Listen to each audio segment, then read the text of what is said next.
यहाँ पे अगर ध्यान से देखेंगे तो एक ट्रेंड लाइन यहाँ पे बन रही है बैंक निफ्टी में। हम इस ट्रेंड लाइन को क्रॉस नहीं कर पा रहे। 15 मिनट के चार्ट पे देखेंगे तो हम इस ट्रेंड लाइन के पास जब भी जाते हैं यहाँ पे प्रॉफिट बुकिंग आ जाती है। तो यहाँ पे अब मंडे के सेशन में चांस है कि अगर मान लीजिए किसी कारणवश यहाँ पे मंडे के सेशन में हम 260 270 के नीचे ही कहीं पे ओपन होते हैं, इस जगह पे कहीं पे ओपन होते हैं, यानी यहाँ से लेकर के 118 से लेकर के 260 ये 150 पॉइंट की रेंज में हमें ट्रेड नहीं करना। अगर इसके बीच में कहीं पे ओपन होके 5 मिनट के बाद अगर हम इस लेवल को ब्रेक करते हैं 42,288 इस लेवल को अगर हम ब्रेक करते हैं तो यहाँ पे एक बहुत ज़बरदस्त मूव आपको देखने को मिलेगा जो बैंक निफ्टी को लेके जा सकता है 42,388।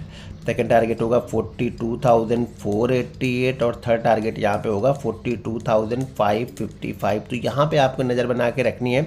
अगर मार्केट इसी रेंज में कहीं पे 100-150 पॉइंट ही गैप अप ओपन होने के बाद में इस लेवल को क्रॉस करता है तो एक ज़बरदस्त मूवमेंट हमें ऊपर की साइड में देखने को मिल सकती है। अब मार्केट इसी रेंज में ओपन होने के बाद अगर नीचे की साइड में ब्रेक करता है, देखिए कई दिनों से हम रिस्पेक्ट कर रहे हैं 42,000 को, तो अब एक नीचे की साइड का मूव मिलेगा अगर हमने 42,000 को ब्रेक किया, यानी 41,950 के नीचे अगर ये थोड़ी देर होल्ड करता है बैंक निफ्टी तो यहाँ पे आपको टारगेट मिलेंगे 41,888 टारगेट छोटा छोटा पकड़ के चलिएगा। सेकंड टारगेट होगा 41,755 का और थर्ड टारगेट होगा 41,666 का। तो ये टारगेट आपको नीचे की साइड में मिल सकते हैं अगर मार्केट इसी रेंज में ओपन होता है, 200 के नीचे ओपन हो और उसके बाद ये 41,950 को ब्रेक करता है तब। अब किसी कारणवश मान लीजिए आईसीआईसीआई बैंक के रिजल्ट अच्छे हैं तो हो सकता है मार्केट गैप अप ही ओपन हो। अगर बड़ा गैप अप यहाँ पे ओपन हो गया कहीं 500 और 600 के बीच में तो यहाँ पे नज़र बना के रखिएगा। अगर ये 400 450 से लेकर के 500 के बीच में अगर ये टाइम बिताने लगे तो ये हमारे लिए बहुत अच्छा होगा इंट्राडे के लिए।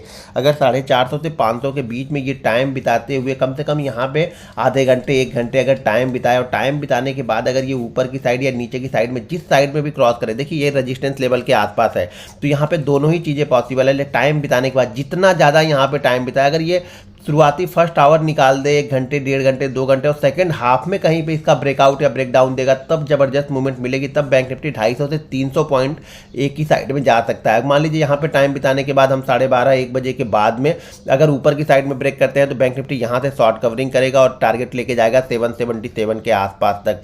अगर बैंक निफ्टी यहाँ पे टाइम बिताने के बाद सेकंड हाफ में ब्रेकडाउन करता है तो ये वापस उसी लेवल पे आएगा जिस लेवल पे हमने क्लोजिंग दी। तो यहाँ पर बहुत अच्छी मूवमेंट यहाँ पे मिल सकती है, लेकिन जितना ज़्यादा टाइम बिताएगा ये शुरुआती आधे घंटे में ट्रेड करने का मूड यहाँ पे तो मेरा नहीं बनेगा कि अगर 500 के आसपास करें। यहाँ पे कम से कम 1.5-2 घंटे 2.5 घंटे 3 घंटे जितना टाइम बिताइए, ध्यान रखिएगा जितना ज़्यादा टाइम बिताएगा उतना ज़्यादा पैसा देगा आपको अगर ये सेकंड हाफ में ब्रेकआउट या ब्रेकडाउन करेगा तो। लेकिन नज़र बना के रखिएगा इसके साथ में बैंकिंग के कंपोनेंट पे भी, बिना कंपोनेंट को नज़र बनाए यहाँ पे अप साइड का ट्रेड यहाँ पे मत लीजिएगा क्योंकि एचडीएफसी बैंक में चार्ट पे ठीक ठाक लग रहा है। वहाँ पर भी एक छोटा सा ब्रेकआउट देने की तैयारी है, रिजल्ट के बाद वो भी कंसोलिडेट कर रहा है। कंसोलिडेशन के बाद अगर वहाँ पर भी ब्रेकआउट मिलता है और साथ में आईसीआईसीआई बैंक भी ब्रेकआउट देता है तो बैंक निफ्टी में एक अच्छी मूवमेंट देखने को मिल सकती है। गैप डाउन के चांसेस तो कम लग रहे हैं। मान लीजिए अगर गैप डाउन ओपन होता है 42,000 के नीचे, अगर गैप डाउन ओपन होकर सस्टेन कर जाता है तो फिर यहाँ पे नीचे की साइड में एक फॉल देखने को आपको मिल सकता है, लेकिन उसके लिए सस्टेन करना पड़ेगा। ऐसा नहीं कि 42,000 के नीचे ओपन हो और 2 मिनट में ही 42,000 के ऊपर आए तो वहाँ शॉर्ट करने की तैयारी कर रहे हैं। 42,000 के नीचे बनने के बाद एक प्राइस एक्शन बनने दीजिए, फिर उस प्राइस एक्शन को हम ट्रेड करेंगे, तब ये अच्छा मूवमेंट यहाँ पे मिल सकता है।